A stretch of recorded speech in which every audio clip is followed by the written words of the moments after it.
जितने भी इलेक्ट्रिकल या इलेक्ट्रिकल से रिलेटेड वर्क कर रहे हैं उन्हें पता होगा कि reactive power and power factor क्या होता है। इसका सारा काम हम लोग फार्मूला से तो कर लेते हैं, लेकिन एक्चुअल में डाउट ही बना रह जाता है कि reactive power and power factor आखिर बनता कैसे है, एग्जिस्ट कैसे होता है। तो इसी चीज को हम बहुत ही आसान भाषा में इस वीडियो में समझने वाले हैं। तो सबसे पहले ये बता दूं आप लोगों को कि रिएक्टिव का पावर के कारण ही पावर फैक्टर नाम का चीज बना है इलेक्ट्रिकल इंडस्ट्री में। अगर रिएक्टिव पावर नहीं होगा तो पावर फैक्टर नहीं होगा, और रिएक्टिव पावर नहीं होगा तो हम पावर को ना तो जनरेट कर सकते हैं ना ही डिलीवर कर सकते हैं। तो चलिए इस चीज को हम समझते हैं। जैसे कि हम लोग जानते हैं कि इलेक्ट्रिकल में लोड रेसिस्टिव, कैपेसिटिव और इंडक्टिव होता है। तो सबसे पहले हम रेसिस्टिव लोड को लेकर के समझते हैं कि इसमें किस प्रकार से आउटपुट होती है और लोड किस प्रकार का ग्राफ देता है। तो हमने यहाँ पर एक ये सिंबल बताता है कि या तो ये वोल्टेज सोर्स है या जनरेटर है, कुछ भी हो सकता है जहां से हमें पावर आता हो। ट्रांसफार्मर ले सकते हो या सब स्टेशन ले सकते हो, जनरेटर हो सकता है या कोई सा भी वोल्टेज सोर्स होता है। तो जब हम इसको इलेक्ट्रिकल पावर देते हैं, जब इसके अंदर करंट इन होती है तो रेसिस्टिव, अगर प्योर रेसिस्टिव का बात कर रहा हूं मैं, प्योर रेसिस्टिव लोड में क्या होता है कि इसमें current, voltage and power, current और वोल्टेज का यहाँ पर खेल है कि क्या होता है। रेसिस्टिव लोड में current end voltage same phase में चलते हैं, इसमें किसी तरह का डिफरेंट नहीं है।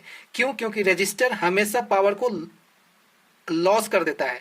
क्या करता है? रेजिस्टर मीन्स रेसिस्टेंस, हिंदी में बोलते प्रतिरोध, हमेशा पावर को लॉस करता है। यह अपने में एनर्जी को स्टोर करके फिर से डिलीवर नहीं करता है।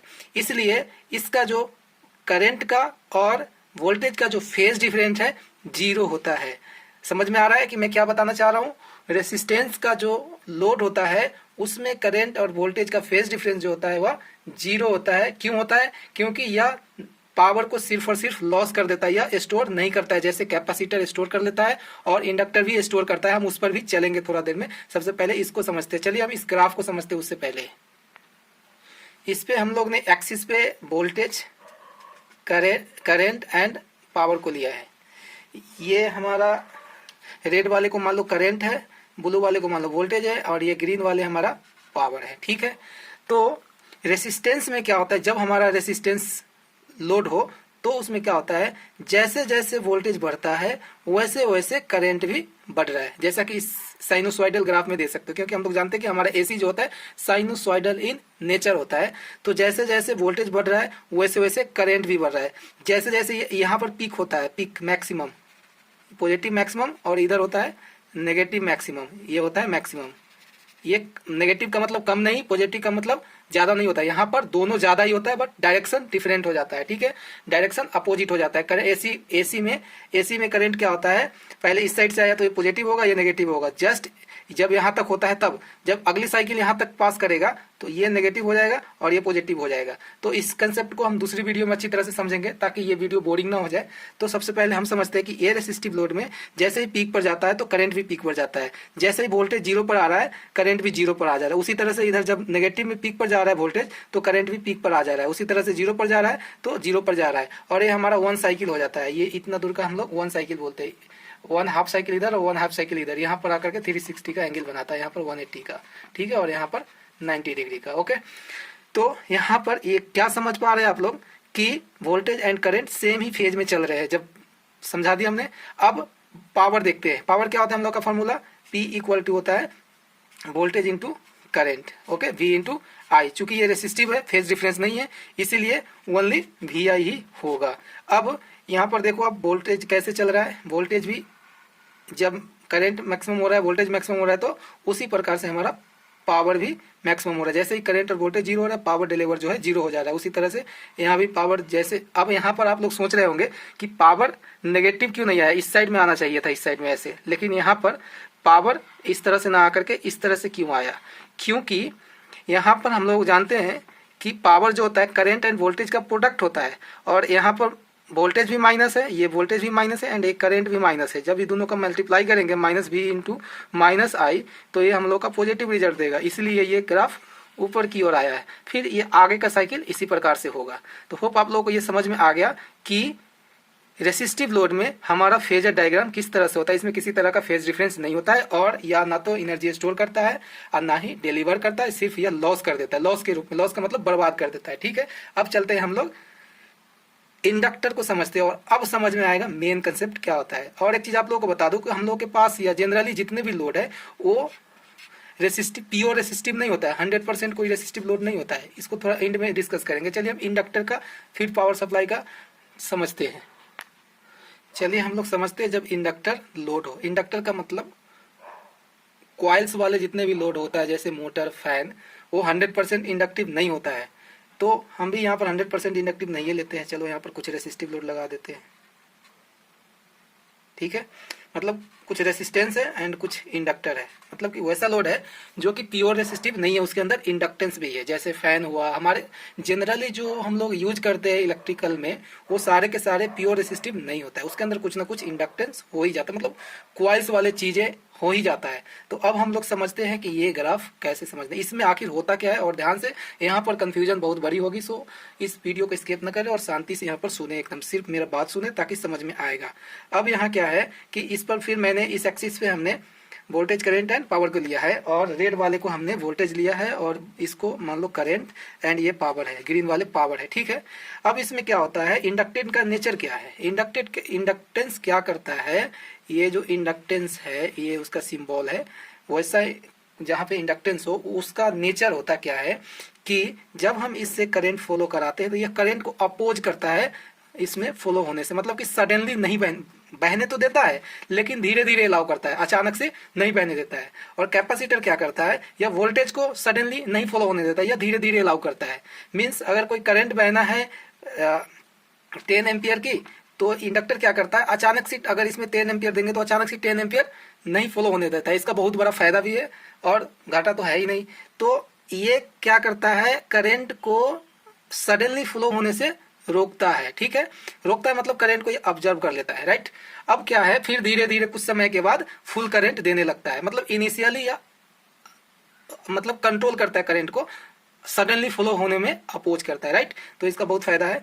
तो इसी प्रॉपर्टी के कारण क्या होता है कि इस सर्किट से जब करंट फ्लो होता है तो वोल्टेज तो टाइम पे चलता है, देख पा रहे हैं आप लोग, 0 से स्टार्ट हुआ, पहले निकल गया, ठीक है।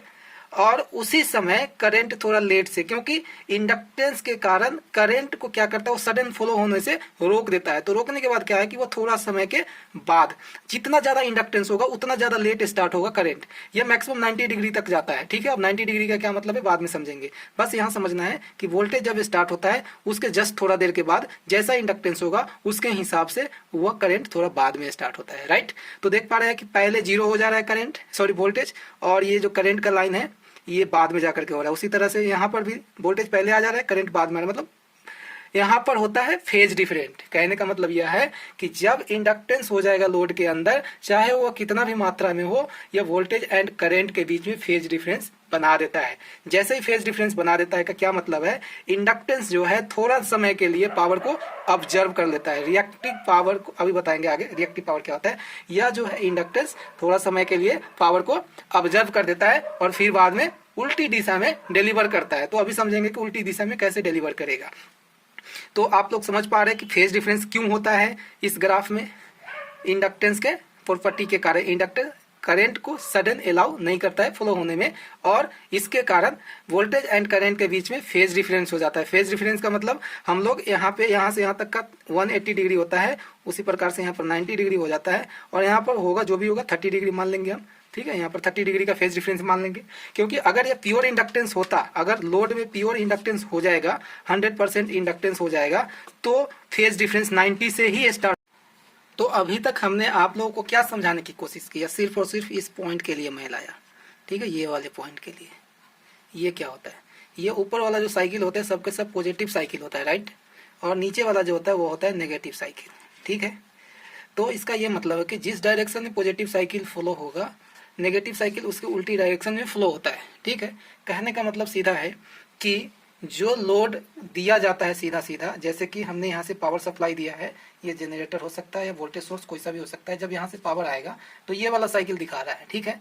और ये वाले साइकिल भी इसमें फ्लो होता है, इस पर डिस्कस करेंगे। ये भी उल्टी सीधा होते रहता है विद इन सेकेंड, जिसके कारण पता नहीं लगता है, उसको छोड़ दो, हम लोगों को ये समझना है। अब क्या है कि जब ये पावर, ये जो ग्रीन वाली पावर है यहाँ तक आता है तो इस डायरेक्शन में फ्लो होता है, ठीक है, ऐसे आता है, लोड उस पर काम करता है, ठीक है। अब ये वाला पावर क्या होगा, ये तो नेगेटिव साइकिल के अंदर है, तो ये तो इस डायरेक्शन में फ्लो होगा नहीं, ये होगा इसके उल्टी डायरेक्शन, मतलब कि इस तरह से होगा, ठीक है। ये जो पावर है ये वाला वो होगा इस डायरेक्शन में फ्लो। तो जो उल्टी डायरेक्शन में फ्लो हो रहा है उसी को हम लोग कहते हैं रिएक्टिव पावर, ठीक है। और जो ये डायरेक्शन में फ्लो हो रहा है ये बोला हो जाता है आपका एक्टिव पावर, ठीक है। और ये होता है आपका रिएक्टिव। समझ में आया? ये रिएक्टिव पावर क्या होता, क्यों होता है? ये इंडक्टेंस के प्रॉपर्टी के कारण होता है। करंट को सडनली फॉलो नहीं होने देता है, जिसके कारण करंट लेट बहता है, और लेट बहने के कारण ये फेज डिफरेंस हो जाता है। और जब फेज डिफरेंस होता है जिसके कारण यहाँ पर एक नेगेटिव पावर आ जाता है। अब ये नेगेटिव पावर क्या होता है, लोड के द्वारा ऑब्जर्व नहीं होते, लोड की ओर नहीं फॉलो करके उल्टी दिशा में बहना स्टार्ट हो जाता है, और हम लोग इसी को कहते हैं रिएक्टिव पावर, ठीक है। और रिएक्टिव पावर का बहुत बड़ा यूज है, समझेंगे आगे। और इसका यूज लोड के द्वारा नहीं किया जाता है। तो यहाँ पर हमने प्योर लोड नहीं लिया था, ठीक है, प्योर इंडक्टिव लोड नहीं लिया था, कुछ रेसिस्टिव ले लिया था एंड कुछ इंडक्टिव ले लिया था। ये थोड़ा सा लिया था मैंने इंडक्टिव नेचर जैसे जैसे बढ़ेगा इंडक्टेंस का, अगर प्योर इंडक्टेंस हो जाएगा तो फेज डिफरेंस यहाँ से स्टार्ट होगा, ठीक है। ये मान लो 30% से, मतलब 30% ही इंडक्टेंस है, बाद बाकी रेसिस्टिव है, ओके। अगर यहाँ से प्योर इंडक्टिव हो जाएगा, मतलब कुछ नहीं है, 100% इंडक्टेंस है, तो वह फेज डिफरेंस इस तरह से स्टार्ट होगा, और उसमें जितना पावर आता है उतना ही पावर बैक हो जाता है, कोई पावर उस पर लोड नहीं चल सकता है। चलो ठीक है। अब इसी रिएक्टिव पावर के कारण ही ये पावर फैक्टर का जन्म होता है। समझ आ रहा है आप लोग को क्या बताना चाह रहा हूँ? ये रिएक्टिव पावर के कारण ही ये पावर फैक्टर का जन्म हो रहा है, और इलेक्ट्रिकल में बहुत बड़ी कंसेप्ट को बढ़ा के रख दिया है। हर जगह पे पावर फैक्टर, रिएक्टिव पावर, और इसका कंट्रोल करना बहुत ही मुश्किल हो रहा है, ठीक है। मुश्किल नहीं, सबका कंट्रोल हो रहा है, लेकिन कंसेप्ट बहुत बड़ी हो गई है, और ये रिएक्टिव पावर के कारण ही पावर फैक्टर है। अब पावर फैक्टर क्या होता है यहीं से थोड़ा सा समझ लेते हैं। एक चीज यहाँ पर आप लोगों को बता दूं कि अगर लोड कैपेसिटिव हो जाएगा तो इसके अंदर भी उसी तरह का होता है, जैसे कि फेज वोल्ट कैपेसिटर क्या करता है कि इंडक्टेंस क्या करता है, करंट को सडन फ्लो होने से रोकता है, मतलब कि धीरे धीरे अलाउ करता है, फिर मैक्सिमम हो जाता है। उसी तरह से ये कैपेसिटर जो है हमारा, ये वोल्टेज को सडनली फॉलो होने से रोकता है, ठीक है। तो वोल्टेज को सडनली फॉलो होने से रोकेगा तो इसमें क्या होगा कि वोल्टेज पीछे हो जाएगा और करंट आगे चलेगा। मींस मान लो थोड़ा देर के लिए हम लोग इसी को चेंज कर देते हैं, इसी को वोल्टेज कर देते हैं और इसको करंट कर देते हैं, ठीक है। तो सेम हालात अगर ये सेम होगा उसी तरह से, तो कैपेसिटर में भी हम लोगों का कैपेसिटिव लोड होगा, तो उसमें भी हम लोगों का ये वाला पार्ट आएगा ही। और कैपेसिटेंस के कारण भी रिएक्टिव पावर जनरेट होता है, इंडक्टेंस के कारण भी रिएक्टिव पावर जनरेट होता है, ठीक है। तो बस इंडक्टेंस के जैसा ही बिहेवियर है, बस वोल्टेज और करंट का फेज आगे पीछे हो जाता है, ठीक है। तो चलिए इस पे ज्यादा डिस्कस नहीं, हम लोग पावर फैक्टर को समझ लेते हैं कि क्या होता है। पावर फैक्टर क्या कहता है कि जो ओरिजिनल पावर हम लोगों के पास आ रहा है उसमें से ये वाला पार्ट कितना परसेंट लॉस हो रहा है, मतलब कि रिटर्न पावर बैक कितना दे रहा है। क्या समझ में आ रहा है? ये जो रिएक्टिव पावर है कितना दे रहा है, मतलब रिटर्न कितना कर दे रहा है, मतलब लॉस कितने पावर का हो रहा है और कितना पावर हम लोग यूज कर पा रहे हैं। समझ आ रहा है आप लोग क्या बोल रहा हूं?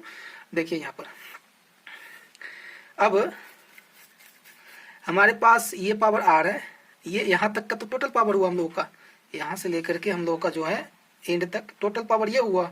ये वाला पार्ट, ये active power and reactive power, apparent power होता है। इस पर हमने दूसरा वीडियो बनाया, आप लोग देख सकते हैं उसको।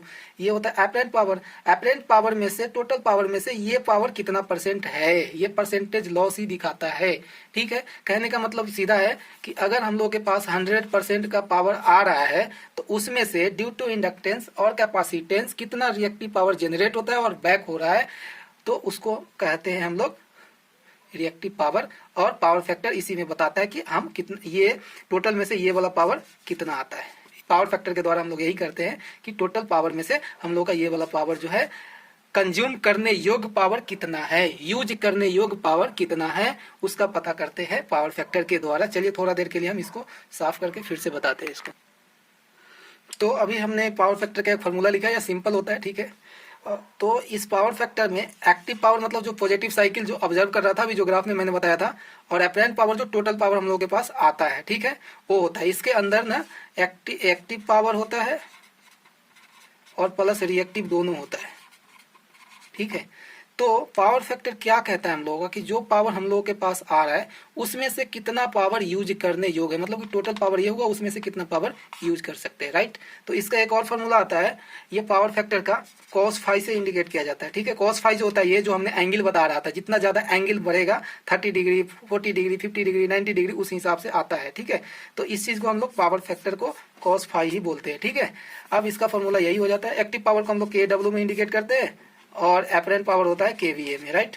मतलब शॉर्ट में उसको ये रेटिंग से हमने लिख दिया है, तो cos फाई का फॉर्मूला ये हो जाता है। और सीधा सीधा इसका और फॉर्मूला आ जाएगा, यहाँ से हम लोग डायरेक्ट KW निकालना चाहेंगे तो KVA इंटू cos फाई आ जाएगा। ये cos फाई क्या है, पावर फैक्टर है, ध्यान रखेंगे। cos फाई क्या है, पावर फैक्टर है, क्या है, पावर फैक्टर है। और फाई क्या है, हमने जो बताया था फेजर एंगल अभी ग्राफ में थोड़ा देर पहले, जितना होगा उतना ही यहाँ पर देंगे। अगर 30 डिग्री होगा तो मैं यहाँ पर cos 30 डिग्री लिखूंगा, 90 डिग्री का होगा तो cos 90 डिग्री होगा, ठीक है। अभी थोड़ा देर के लिए एक एग्जांपल से और समझते हैं। मान लीजिए कि वोल्टेज ये वाला वोल्टेज है और ये वाला करंट है, ठीक है। वोल्टेज एंड करंट का जो फेजर डिफरेंट होगा वो होता है 30 डिग्री का। इसका मतलब ये है, तो एक्टिव पावर हम लोग के पास यूज करने योग्य कितना आएगा, मतलब रिएक्टिव पावर और एक्टिव पावर दोनों हम लोग कैलकुलेट कर सकते हैं। तो सबसे पहले हम लोग KW का क्या फॉर्मूला होता है, वो क्या होता है KVA into power factor, and power factor क्या हो जाता है KVA इंटू cos फाई, और ये फाई का मतलब क्या है KVA इंटू cos 30 डिग्री, और KVA का वैल्यू पता रहेगा हम लोगों को, और ये 30 डिग्री से हम लोग यूज होने योग्य पावर को निकाल सकते हैं, ठीक है। यूज होने योग्य पावर को निकाल सकते हैं। तो पावर फैक्टर मैं थोड़ा कैलकुलेशन पे नहीं जाना चाह रहा क्योंकि मैं सिर्फ बेसिक समझाना चाह रहा था, फिर भी फार्मूला कुछ बता दिए हैं, ठीक है। एक फार्मूला पर मैं जाना ही नहीं चाहता क्योंकि चीजें समझने हम लोगों को। तो पावर फैक्टर क्या होता है, पावर फैक्टर ध्यान में रखेंगे, पावर फैक्टर यह बताता है हम लोगों को कि यूज होने योग्य पावर हम लोग के पास कितना आता है टोटल पावर में से। और ये पावर फैक्टर क्या होता है, यह रिएक्टिव पावर के कारण जनरेट होता है, मतलब टोटल पावर में से रिएक्टिव पावर को हटा देता है और एक्टिव पावर को छाड़ देता है। और यह cos फाई से इंडिकेट होता है। cos फाई से क्यों होता है यहाँ पर फिर मैं समझाऊंगा तो बाउंस कर जाएगा, इसलिए रहने दीजिए। बस इतना समझिए कि cos फाई से डिफाइन करते हैं, बस इतना मैं समझाना चाह रहा था। इस वीडियो का जो एम था, रिएक्टिव पावर और पावर फैक्टर जनरेट कैसे होता है, ठीक है। हम इसमें सारे का कंसेप्ट समझाऊंगा, बाउंस होगा, बोरिंग होने लगेगा, इसलिए सिर्फ और सिर्फ इस वीडियो का एम था रिएक्टिव पावर जनरेट कैसे होता है, पावर जनरेट कैसे होता है। रिएक्टिव पावर के कारण ही पावर फैक्टर का जन्म होता है। Thank you so much.